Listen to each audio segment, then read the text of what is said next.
তো চলে এসেছি রান্নাঘরে। তো আজকে একটা মাছের রেসিপি রান্না করব। হ্যাঁ। তো তোমরা ভাবছো যে এত সেজে গুজেছে টিপটা কি বেঁকা হয়েছে, কে জানি না বাবা। অনেক সময় বেঁকাও হয়ে যায়, সোজাও হয়ে যায়, কখন কি হয়, যা হয়েছে হয়েছে। তোমরা তো আমার বন্ধু, তোমার যা হয়েছে তোমরাই দেখবে। তো যাই হোক, আমি রান্নাঘরে চলে এসেছি, একটা মাছের রেসিপি রান্না করব। তো রুই ভাপা। তো কীভাবে রান্না করছি, আমাদের দৈনন্দিন জীবনে তো যেরকম রান্না হয় সব মানে নর্মাল সবার বাড়িতে যেরকম হয়, আমরা তো প্রত্যেকদিনই সেরকমই খাবার খাই। কিন্তু একটু মাছটাকে যদি একটু অন্যরকমভাবে রান্না করা যায়, একটু স্বাদটা দ্বিগুণ হয়ে যাবে। তো আজকে আমি ওর ঝোল কষা কালিয়া কিচ্ছু করবো না, একটু অন্যরকমভাবে করবো, যাতে বড়েরা সব কিছু নিয়ে আসে এসব রান্না খেয়ে ভুলে। তো কি রান্না কীভাবে করছি তোমার সাথে শেয়ার করছি, তোমার সঙ্গে থাকো, দেখতে থাকো। আগে জানো তো রান্না করতে ভালো লাগতো না, ইদানিং ফেসবুক আর ইউটিউব খোলাতে রান্না করতে ভীষণ ভালো লাগে। করতাম পুজো পালকে বেশি করে করতাম, তখন আর কোনো দিকে তাকাতাম না, তখন রান্না করেই যেতাম 5 রকম 7 রকম 8 রকম রান্না করে দিতাম ষষ্ঠীতে। দেখো কথা বলতে বলতে কড়াইতে তেল চাপিয়ে তেলও গরম হয়ে পেঁয়াজ রসুন হালকা করে ভেজেও নিচ্ছি। আর এই পেঁয়াজ রসুনটা আমি মিক্সচার করব, একটু ঠান্ডা করে নেব। তোমরাও কিন্তু করো এরকম, পেঁয়াজ ভেজে যখন মিক্সি করবে তখন কিন্তু পেঁয়াজ একটু ঠান্ডা করে নেবে, কারণ যদি গরম জিনিস যদি মিক্সচারে দেওয়া হয় তাহলে কিন্তু অঘটন ঘটতে পারে, তাই ঠান্ডা করে নেবে কিন্তু তোমরা। আর তার সঙ্গে আমি পোস্তও দিয়ে দিলাম, পোস্ত 2 রকম সর্ষে, হলুদ সর্ষে আর কালো সর্ষে। তো সর্ষের ভাগটা একটু কম দেবে, কারণ সর্ষে তো খুব ঝাঁজ, তো আমার একটু বেশি পরিমাণে হয়ে গেছিলো, তাতে কোনো অসুবিধা হয়নি। যাই হোক, আর একটু টক দইও দিয়ে দিয়েছি তার সঙ্গে।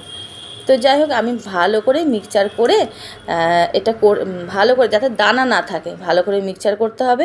আর তার সঙ্গে সঙ্গে তোমাদের একটা গান শোনায়, দিওয়ানো সাহার হুয়া হামকো উনসে প্যার হুয়া।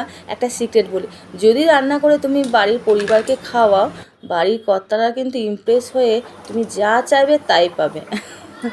দেখো কথা বলতে বলতে মাছগুলো ফ্রিজ থেকে বার করেছি। আর না, এই মাথাটা রান্না করবো না, রাত হয়ে গেছে তো, মাথা কে খাবে, অন্যদিন আর কিছু মাথা নিয়ে এসে একটু ঘন্ট করে রান্না করা হবে। যাই হোক, দেখো মাছ নুন হলুদ মাখাতে একটা মাছের দেখি আঁশ রয়েছে, মাছটা আবার ভালো করে ধুতে হলো। দেখো মাছের আঁশ দেখেছো, হতেই পারে তাই না, রান্না করতে করতে কত রকম হতে পারে। তো যাই হোক, আমি নুন হলুদ ভালো করে মাখিয়ে এর মধ্যে একটু কাঁচা তেল বেশ করে দিয়ে দিলাম। রান্না করতে করতে বড়ের সঙ্গে একটা ঝড় হয়ে গেল। যাই হোক গে, রান্নাটা তো আমাকে করতে হবে। ভালো করে কাঁচা তেল দিয়ে মাছটাকে ভালো করে আমি মাখিয়ে, মশলাগুলো দিয়ে ভালো করে মাখিয়ে আমি এটাতে ভাপাতে বসবো।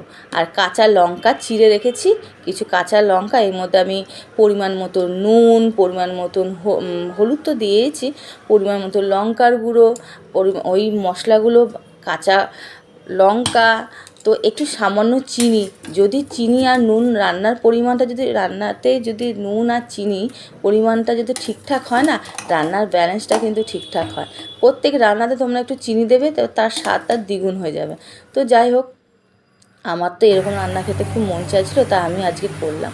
তো ভালো করে আমি মেখে নিয়েছি, ক্যামেরা তখন অন করতে পারিনি।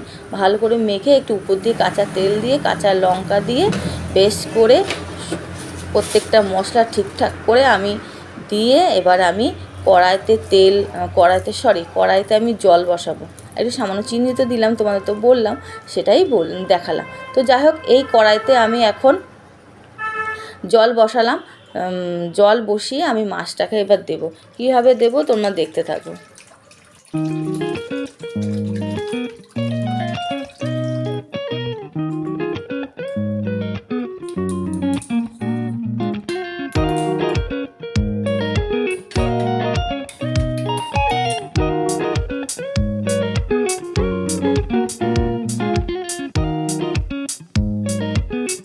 তো আমি কড়াইতে জল দিয়ে দিয়েছি আর এই বাটিটা চাপিয়ে দিয়েছি, জলটাও ফুটবে আর মাছটাও আস্তে আস্তে করে হবে। আর গ্যাসটা আমি একটু দিয়েছি।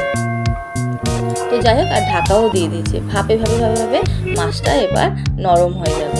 আর এই রান্নাটা না ভীষণ একটু অন্যরকম স্বাদ হয়েছিল, যেটা ঝোল বা রসা বা কালিয়া যাই বলো না কেন সেই স্বাদের সাথে এটার কোনো তুলনা নেই। এটা একটু অন্যরকম স্বাদ হচ্ছে, তোমরা করে খেয়ে দেখো, ভালোও লাগবে বেশ। এটা চিংড়ি মাছ দিয়েও খাওয়া যায়, ইলিশ মাছ দিয়ে তো খাওয়া যায়, তো করতে পারলেই হলো। আর ওইদিকে মেয়ে ডাক হাঁক করে চলেছে, যখনই আমি রান্না করবো না, মা খেতে দাও খেতে দাও, তখন ওর খিদের ইয়েটা যেন বেড়ে যায়। অন্যদিন কিন্তু খাওয়ার ইয়েটা বাড়ে না, তখন তেলাতে হয়, খেতে বসবি তো খেতে বসবি তো। আর আজকে দেখো 50 বার করে আমাকে ডাকছে, মা হলো মা হলো। তো যাই হোক, আমি রান্না, দেখো মাছগুলো একটু ভেঙে যাবে, কেন বলো তো মাছগুলো ভেঙে যাবে?